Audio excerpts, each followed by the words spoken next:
Today we're talking about open house day.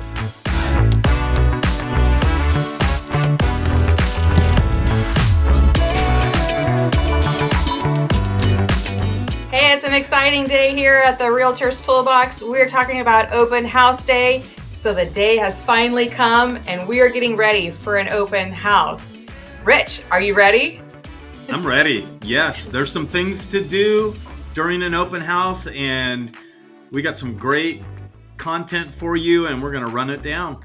Awesome. Yeah, I'm ready. It's open house morning. I had a really great breakfast. I'm loading up my car with everything I need. And now what am I going to do? Man, that's a great point you made right out the gate. You're loading up your car. Wow, I wasn't even thinking about a checklist to make sure you've got it all with you when you leave. Right. But heaven forbid that you forget your signs or something really important because you're rushing out the door. But I guess that kind of leads into allowing enough time so that you can get everything done, not be stressed out when you're supposed to be opening the doors. And I've seen agents do that where they're literally running late, rolling up to the open house 15 minutes before. They don't have their signs out. I've seen them scampering around, just trying to hold it together, get a few signs out, get the doors open. People are waiting to get in, and they're really not starting out on their best foot. So I think the number one thing is, give yourself time, be prepared, treat it like an event. Treat the day of the open house special so that you'll get what you want to get out of the open house. If you're flying by the seat of your pants, you're probably not going to get what you want from the open house, which is extracting, real estate service business out of buyers and sellers. So I think it's super important to allow plenty of time. Go get your favorite morning beverage. Take your time, drive in, and not be worried about anything so that when you're all set up and ready to go, you're in a happy place when you start talking to people because they can tell if you're stressed out. And you don't want to communicate stress in your conversation. So absolutely. Definitely. Yeah. However long you think it's going to take to load up your car and to get ready and to get out of the house, it's going to take longer. I guarantee it. Because here's the morning that your dog gets out, that the shirt you were going to wear, something's going on with it, you can't wear it, you're going to change again. Here's the morning that you spill on yourself. Whatever you think could happen is going to happen to you. That's right. That's right. Absolutely. So, it'll take longer for sure. I left my sign-in sheet on the printer more than once, and I hate to confess that, but if it's going to happen, it'll happen on that day. That's right. Don't rush. Yep, sure will. Yeah, so when you pack up your signs, how many signs do you like? Well, that's a great question. So I'm really big on taking the extra time to set up plenty of signs. Sign placement and having enough signs can be the difference in getting an extra maybe 2, 3, or 4 groups of people, or who knows, maybe an extra 10 groups of people into your open house, right? Because signs are really important. I mean, when you drive down the street in your local community, think about all the businesses that have their signs out. People spend a fortune. They spend thousands, tens of thousands on their signs. I mean, Macy's has a giant sign on their buildings, right? And Target and all these other stores, they've got huge signs. So signage is important. So I like to always have about 20 signs in my inventory. You may or may not need that many, but one of the most important things is where you're going to put the signs. You want to try, if you're really going to treat this like an event, and go big. And go big in a way that people see you and they think we need that agent representing us when we sell. So even though you may be near a really busy street and you only need 6 signs to really catch a lot of people's attention, what if you went the extra mile and put 10 other signs out and captured traffic from another major thoroughfare? People that are thinking about selling, they might see all those signs and go, wow, this agent really goes the extra mile. And that might get you a phone call or an extra couple that walks through the door to talk with you about listing their home for sale and being the listing agent, which is what you want.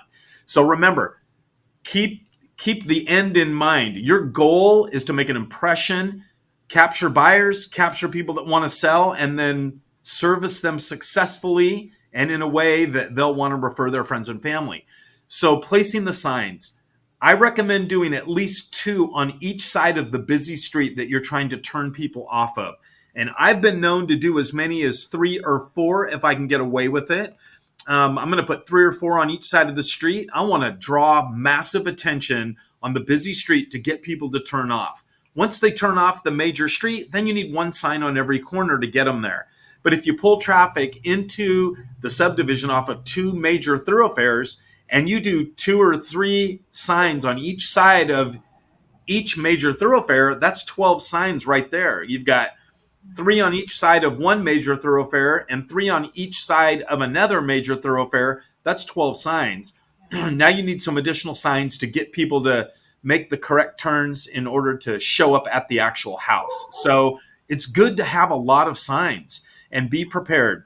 You can't really overdo it on signs. You really can't. I mean, and we tested a lot of things, which I'm happy to talk about at another time, but you really can't overdo it. It's hard to overdo it on signs. And so be prepared, have the signs, allow enough time to set up all the signs. Yeah. You're not going to be able to do a good job if you only allow 15 minutes to set up signs. You're going to need a good 45 minutes, maybe even an hour. Allow an hour to set up your signs so that you're not rushing, you're not stressed out and getting yourself off on the wrong foot, right? Yeah. Waking up on the wrong side of the bed, so to speak. So sign placing is as important as having enough signs to do a great job. Have at least 15 to 20 signs in your inventory so that you can really do a good job capturing extra attention. Yeah. So I think that's key. I put on my comfortable shoes when I throw out signs, and then I put on my nicer shoes when I'm in the house. Great idea. Yeah. Yeah, and it never hurts over this. And it never hurts to throw an extra shirt in the car in case something happened and you got dirty and you need to change shirts before you start the open house. So I've messed up and gotten myself dirty before, and I'm like, oh my God, I look terrible now. But One time I wore a black skirt and I was holding signs at my sides. I'm walking to the open house and the sign was rubbing on my clothes and it kind of like smudged the ink on my clothes. Oh my goodness. Yeah. And I'm like, what? I thought these were really good signs, but not all of them are. That's right. Just be careful. Yeah. So signs are super important on open house day. They're critical. And I've gone into open houses where people only had 3 signs out and they didn't have as much traffic as they probably could have had. So, and I put a couple extra in the driveway, and I put this flag I have right by close to the front door, and I make it real obvious too. This is a house. There's no question this is a house. Your for sale sign that's always there is not enough. Put some more. Yes. Draw some attention. Yeah, and I've seen agents not put a sign in front of the actual house and rely on the listing sign to be the final sign, and that's a mistake because there's lots of other houses maybe for sale in the area. So you've got to have your signs all the way to the house and then a bunch of signs in the yard and draw massive attention. I love that. Yeah. Absolutely. The big flags out in front, those are great. Open house flags, signs, just load up the yard with signs so people know they're at the right place. Leave no doubt. So now that your signs are out, we're going to open the front door, walk in. We were talking about declutter, depersonalize, double check on that. Yep, absolutely. So there's a couple things that come into play here. Probably a conversation, if it's not your listing, a conversation with the listing agent so that you can know the house, so to speak, right? Yeah. I mean, what kinds of fruit trees are those in the backyard? You know, what about the HVAC unit? You know, heating and air conditioning. People always want to know when was it last replaced? Or if it's a newer home, has it ever, does it need to be replaced? Or maybe it's new enough that it doesn't come up as a question. That's all fine. How old's the roof? What about the schools and amenities? The age of the flooring? What kind of flooring is it? If it's real hardwood flooring, what type of wood is it? People will ask. If you walk in and you think, wow, this looks nice, and you don't know what kind of flooring it is, you want to call the agent and find out. Because if you're thinking it, people are going to think it when they walk in, and they're going to ask you. Is the fridge going to stay? Is the washer and dryer going to stay? People ask all the time. Yeah. Oh, What about yeah. the solar? If it has solar, what are the Leased or owned? circumstances? Yeah. What are the circumstances surrounding the solar? Yeah. And then what about renovations or additions, permitted additions? People will ask, were permits done on this enclosed patio type thing or whatever they've done? If it looks like there's been an addition done and they're not sure, they're going to ask. So it'd be good for you to ask, especially on renovations. People want to know if they've been permitted or not. So it's good to ask about that.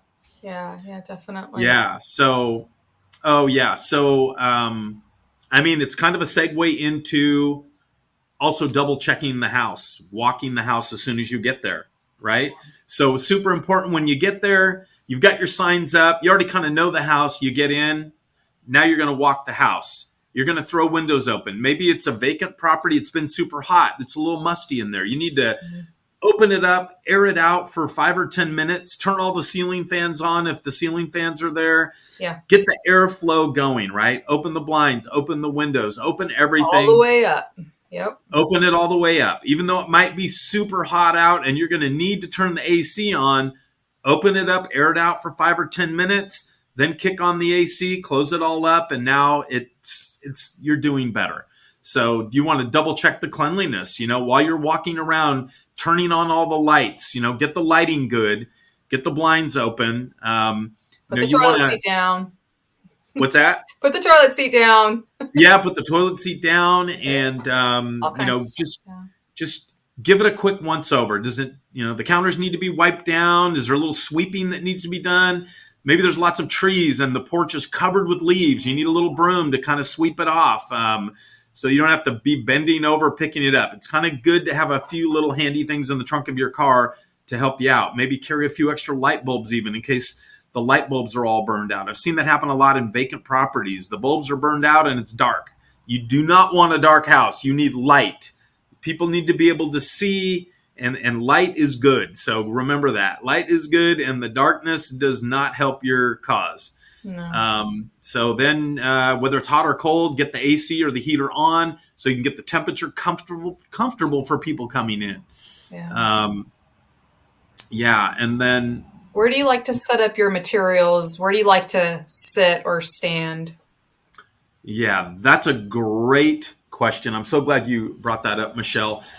So I see some agents, they set up deep in the house, in the kitchen. Maybe there's a big foyer area and a front room and all of that. I highly recommend that you set up near the front door. You don't have to block it, but be near the front door. And here's why. When people come into the open house, what do they want? They want to get in and look around. What do you want?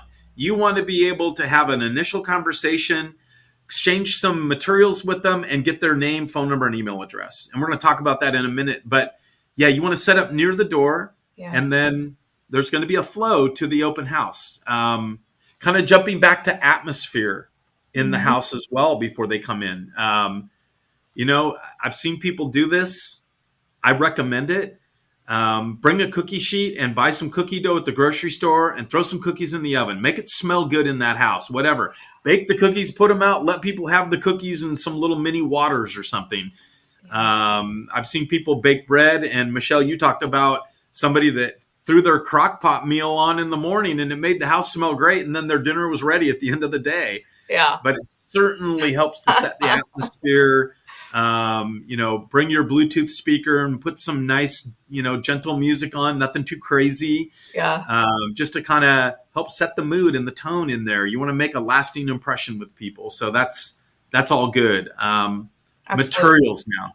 We want to jump to materials, Michelle, and talk about how do you engage people when they come in? What do you want to have there? Well, for one, your sign-in sheet, right? You want name, email, phone number. You want to collect that. What if they don't want to give that to you? You ever have that? People are no, I'm good. Yeah. So that's actually a great question. So a couple things I want to say about sign-in sheets. Lots of people use lots of different things. I'd like to just preface this whole section on you need a simple sign-in sheet, right? Now, yes, you want to know what areas, you want to know what price point they want to be in. There's a lot of important questions that you need to ask to be able to help somebody, but maybe not right when they walk through the door. You're still trying to make a connection there. So when you do your sign-in, you want something very simple. Get their name, email, and phone number. And on your sign-in sheet, you should have a couple of other things like, do you have a realtor? Do you have a lender? Do you have a house to sell? Are you interested in first-time buyer information, right? Those are some real simple key things. You can have some yes, no boxes on there, but somebody should be able to come in, sign in about a minute, and then you need to be able to give them some materials and release them to go look around the house so that they can get what they want, which is to see the property, right? Some people, if they came off your signs, it's very spontaneous for them. They're coming in. You don't want to tie them up with a big survey right when they come through the door. You lost them right there. Yeah, be quick. Quick sign in. Some people, they're going to come in, and this is my big opening line. And this is a big closer too. You're going to want to do this. You just say this one line. Would you mind doing a quick little sign in for me, please? And then hand them the sign in sheet, right? Or even better, sign them in yourself so that you can read the writing. And it's okay if they sign in. I've had people where I was trying to write it down and they say, oh, my name's complicated. Let me do it. And then they take it and they write it down. That's great. Just make sure you can read it, especially the phone number, so that you can, communicate back with them if you need to. And if at any time you notice you can't read it, before they leave, just clarify it. Even if you got to write it on the back or something, but have a quick little sign-in sheet. And the other thing about sign-in sheets, there's two ways to do it. Manually right there with an actual pen, or some people like to use a digital program that feeds straight into their CRM and auto-populates everything, which I think is great. But I'll give you, and you decide, but I'll give you the one reason why I think a written manual sign-in sheet is better.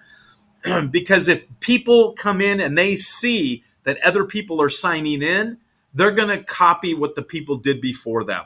Yeah. So I always recommend dummying in the information for a couple of people, write your mom and your grandma in there and just have a couple examples for them to follow so that they'll copy and do name, phone number, and email, and then circle the yes or no's. You just want to create a pattern of them providing all the information. So I like that, but I do like the idea of them inputting it in and having it go straight into your CRM.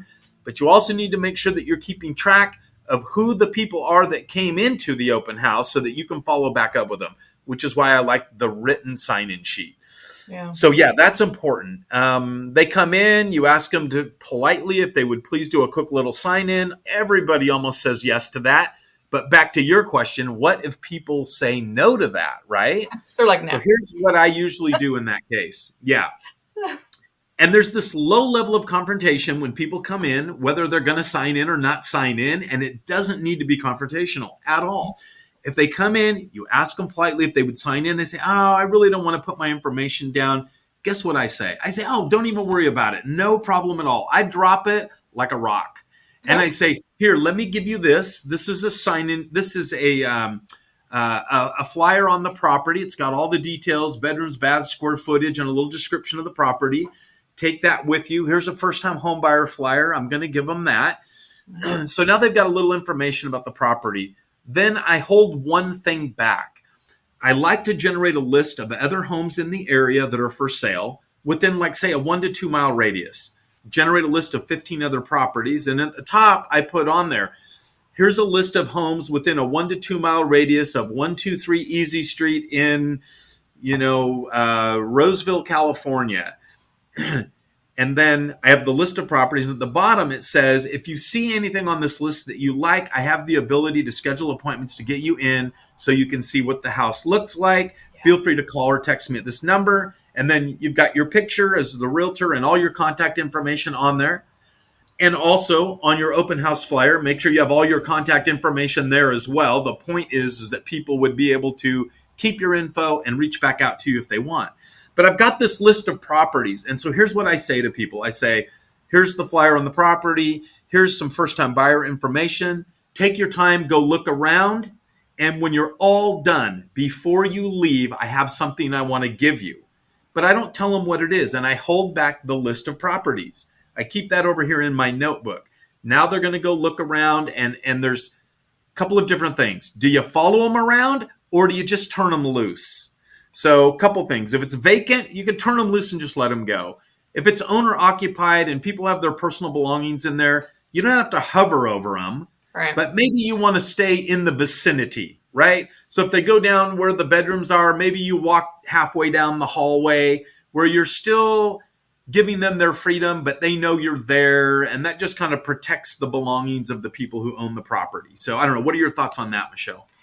It's kind of a hard one because you got to read people too. There are people who are going to be perfectly fine with you being close to them and kind of tagging along with them and talking to them.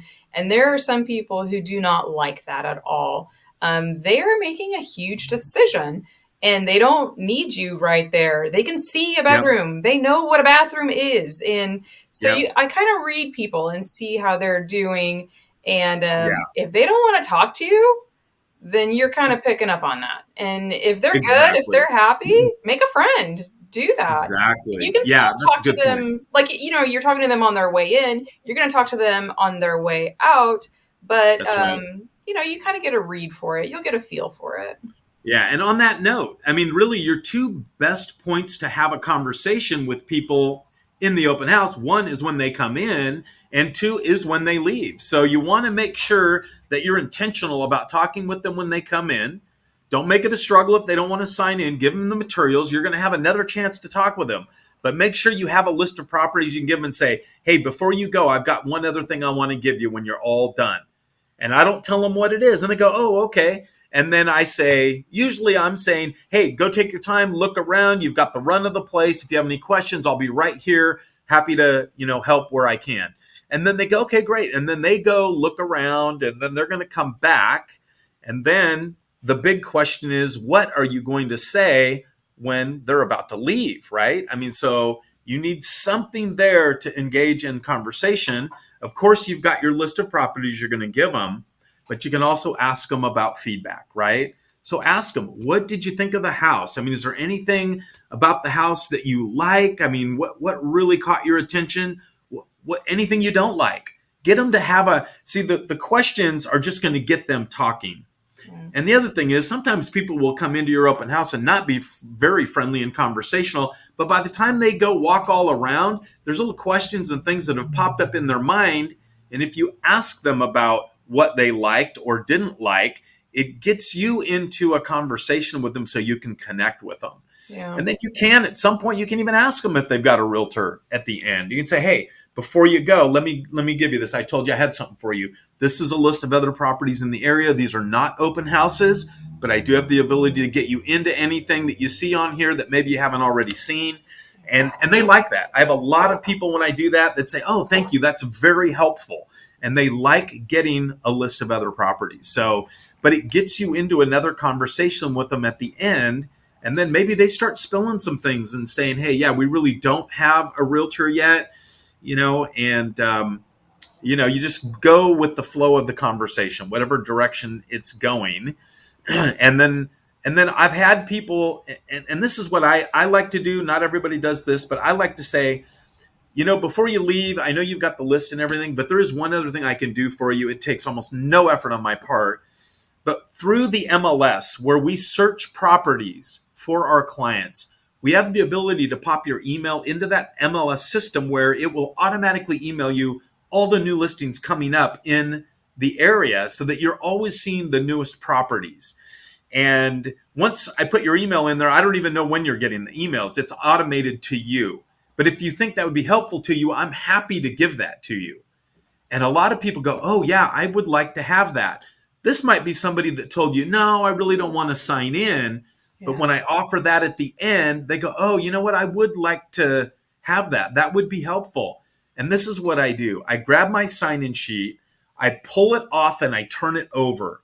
And I say, great, let me get your email address. And I'm now still just signing them in, but I'm making it feel special to them. I'm not signing them in on my normal sign-in. But I turn it over and I say, great, what is your email address? And I write it down. Okay, great. And what was your first name again? And I write that down. Or they might say, well, let me write it down for you. And they're writing it down. And then I say, okay, great. And I do say this. I say, if you're comfortable giving me your phone number, I would like to give you at least one phone call just to make sure that you're getting the email. And that's it. I won't bug you. They've already told you they didn't want to sign in. So don't try to get something you're not supposed to have. but just say thank you for providing the email address. If you're comfortable with it, I'd really like to get your phone number so I can give you one phone call. I promise I won't bug you, but I want to make sure that you get that first email, that it goes out, because it's automated. And then after that, if you need anything, you can always reach out to me. I'll be happy to help. But I'm trying to stay hands off with someone that's told me they don't want to sign in. That's my approach to it. And I'm giving them the list, and we're having a conversation about their feedback on the house and these things. And sometimes people warm up and you pick up a client that way. So I'm not sure if I answered your question. That was maybe the long-winded answer, Michelle, but that's kind of how I handle it. Yeah, no, I think that makes sense. It's great. We were talking about icebreakers earlier, things that you can say to get somebody engaged in conversation. What are some things that you like to say or questions you like to ask? It's one of my favorite parts of the open house is, what do you say to people? So that's a great question. Icebreakers. Sometimes you might ask an icebreaker question right in the beginning when they come in, they're signing in, doing their stuff. If it feels conversational and it feels good, I ask them this. It's very simple. Doesn't matter where they're at in their search process. I say, so have you guys been looking at houses much? That's all I say. Have you been looking at houses much? And some people say, oh my God, we've been looking for 2 years. We just can't find the right house. Other people say, you know what? This is the first open house we've come to. And I go, oh, wow, that's awesome. Yeah. But here's how I roll with that. If they say, yeah, we've been looking for about a month or two, or we've been looking for the last few weeks. My next question is very simply, are you seeing much out there? Are you seeing stuff you like? I mean, how do you feel it's going? Sometimes people that have been aggressively looking, they get a quick feel for what's out there and what the market's doing. And it's just continuing the conversation. Always, the icebreakers should lead to additional questions to keep them talking. The more they talk, the more you win, because they're starting to feel comfortable with you if they're answering questions and talking. They might say, oh yeah, we've seen quite a bit, but we're really looking for blah, blah, blah, or whatever, And so these are all opportunities for you to connect deeper with them and potentially to be able to work with them. And they may jump right out and tell you they've already got an agent or whatever. It's okay. Just accept whatever they say and then continue to ask questions and just have a conversation with them like you would anybody else. Be friendly. Yeah. Because you never know. They might say they've got a real estate agent because they're trying to hold you off. But the reality is it's a friend of a friend of a friend, and they haven't even spoken with them yet. But they told you they had an agent. But later you find out they don't. And they would like to talk to you more. So you're just trying to uncover that. So that's one of the things I like to ask is, have you been looking at houses much? That's one of the things that I like to ask. And it just is real easy and it gets people started. Mm-hmm. And then another thing I'll ask them, I'll say, so are you guys, like, let's just say you're in your local community. I'll say, so are you from Roseville, California, or where are you from? And they say, oh no, we're actually from, and they're from a neighboring community or a couple hours away. Oh, wow, that's awesome. What brings you to our community? Well, we have a job relocation, and you start to find things out and you're keeping the conversation going. Yeah. But those are usually the two softest, easiest things that I can talk with them about. And it still keeps it on business, but it gives them a chance to warm up to you. So those are my real icebreaker questions are if they're from the area, are they local, or are they from out of the area? And then if they've been looking at houses much, and then what are you seeing out there? How's it going? Even if they've got an agent, I'm still presenting by being friendly and being conversational. You never know when they're going to want to lean on you as a backup because their agent just decided to take a 6-month vacation to Europe and they're not going to be around now. Yeah. Who knows? I'm being a little facetious about it, but things occur and people need help. You want to be someone they're comfortable calling on. Definitely. So that's how I do that. Yeah. The only time I don't do that is if you can tell someone does not want to talk to you. They zoom in and they're zooming around and then they're kind of going fast out. And if they come with an agent. If they come with an agent, please sign in and I'll answer any questions, but I don't pursue too much. Yeah, a lot of times what I'll do as well, if they come in with an agent, a lot of times the agent will give you their card. Right. You can write the agent's information in, or you can ask the agent if they would sign in for on behalf of their clients with their information or whatever. And at least you're also keeping track of who came in, and you never know, maybe that agent will give you a call back later about something. Who knows? If it's your listing, they may call you with questions, and you'll remember that they came through your open house. So yeah, that's good. Good. Yeah. A lot of great things that can happen during the open house. Yeah, so little small conversations that turn into bigger conversations that turn into clients for you. And you never know, if in our first video on, what to do before the open house, we talk about pre-marketing and advertising and different things. So you may have people that are coming in that are thinking about selling, lots of different conversations that you're going to have with people that walk through that door. And again, back to something that we're going to just cover repeatedly is just remember, you're always interviewing for your next client. So everything you do is an example of who you are and how you'll represent people in meeting their real estate needs. So, and I'm excited about the third video that we're going to do, which will be, of course, coming up. And that one is what happens after the open house. And so, anyways, I think we've covered just about everything today that we wanted to cover, right, Michelle? I think so. Yeah. I would also say, don't forget your signs. Yes. Don't forget your things. Yes. Close it up, lock it up, pack it up. Always stay to the very end of your open house. Somebody is always running late. So stay to the end. Catch that last person that walks in. Might be a neighbor that's popping in at the last minute. They just want to chat briefly because they're thinking about selling their home, and you're going to want to get that listing. How many times have I heard, my relative so-and-so should live right by me?